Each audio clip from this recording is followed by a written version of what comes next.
ఏడాదికో సూది హెచ్ఐవి హుష్కాకి అట. Clinical trials లో వైరస్ ను అడ్డుకున్న లెన్కాపవిర్ మందు.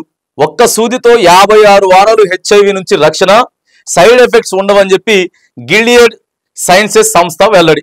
ఇక చూడండి, రోజు గోళీలు వేసుకోవాల్సిన పని లేదట.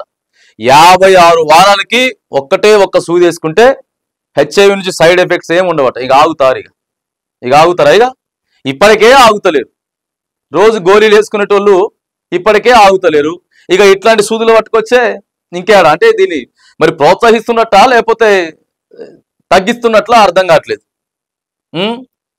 ప్రాణాంతకమైనటువంటి ఎయిడ్స్ వ్యాధికి కారణమయ్యే హెచ్ఐవి హ్యూమన్ ఇమ్యూనియో డెఫిషియన్సీ వైరస్ పని పట్టేందుకు కొత్త మందు సిద్ధమవుతున్నది. పని పట్టేందుకు కాదు, మీరు ఇక ఏం కాదు కానిచ్చేయండి అన్నట్లున్నది పరిస్థితి. ఏం కాదు కానియండి అన్నట్టుంది. ఇంకా మంచిగా ధైర్యం ఇస్తున్నారు. ఇంకా మంచి ధైర్యం ఇస్తున్నారు. మరి ఇక దాని రేట్ ఎంత ఉన్నదో మరి ఆ రేట్ రాసిందో రాయలేదు. ఇక ఆ ఇంజెక్షన్ రేటు పని పట్టేందుకు కొత్త మందు సిద్ధమవుతున్నారు. రోజు గోళీల మీద గోళీలు వేసుకునే అవసరం లేకుండా ఏడాదికి ఒక్క సూదితోటే హెచ్ఐవికి చెక్ పెట్టేలా ఆ మందు ప్రభావం చూపిస్తున్నది. అమెరికాకు చెందిన గిలియడ్ సైన్సెస్ బయోఫార్మా సంస్థ అభివృద్ధి చేసిన లెన్కాపవిర్ అనే సూది మందు హెచ్ఐవిపై సమర్థవంతంగా పనిచేస్తున్నట్లు నిర్ధారణ కూడా అయిందట. ఒక్కసారి ఆ సూది వేసుకుంటే 56 వారాల పాటు 395 రోజులు అది శరీరంలో ఉండి హెచ్ఐవి నుంచి రక్షణ కల్పిస్తున్నట్లు తేలింది. సంస్థ చేసిన క్లినికల్ ట్రయల్స్ లో ఈ విషయం కూడా వెల్లడైందట. ఇక మొత్తం ఆల్రెడీ డిసైడ్ చేసిర్రు. ఇక ఏడా డౌట్ కూడా ఏం లేదు, డిసైడ్ చేసేసిర్రు. ఇక మరి ఎట్లా, దేనికి సంకేతం ఇది? ఏటా 13 లక్షల మందికి హెచ్ఐవి అట.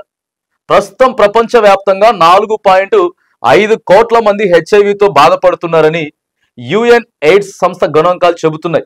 ఏటా 13 లక్షల మంది హెచ్ఐవి బారిన పడుతున్నారు. మన దేశంలో ప్రస్తుతం 25 లక్షల మంది హెచ్ఐవి బాధితులు ఉన్నారట. మన దేశంలో 25 లక్షలు ఉన్నారట. ప్రపంచవ్యాప్తంగా 4.5 కోట్ల మంది హెచ్ఐవితో బాధపడతా ఉన్నారు. అంటే 25 లక్షల మంది అంటే మనం ఉన్నది మొత్తం 130 కోట్లకు పైగానే ఉన్నాం కదా. దేశంలో 25 లక్షల మంది ఉన్నారట. ఇక ఏటా 66,400 మంది ఈ వైరస్ బారిన పడుతున్నారని లెక్కలు చెబుతున్నాయి. ఇక తెలంగాణలో ప్రస్తుతం 1,50,000 మంది హెచ్ఐవి బాధితులు ఉన్నారట. మన తెలంగాణలో 1,50,000. అబ్బో, ఎక్కువనే ఉంది మన తెలంగాణలో. 2010లో హెచ్ఐవి పేషెంట్ల సంఖ్య 2.1 లక్షలు ఉండగా 14 ఏళ్లలో అది 1.50 లక్షలకి తగ్గింది అని చెప్పి చెప్తా ఉన్నారు. హెచ్ఐవి రాకుంటుండాలంటే ఏం చేయాలో చెప్తలేరు వీళ్ళు.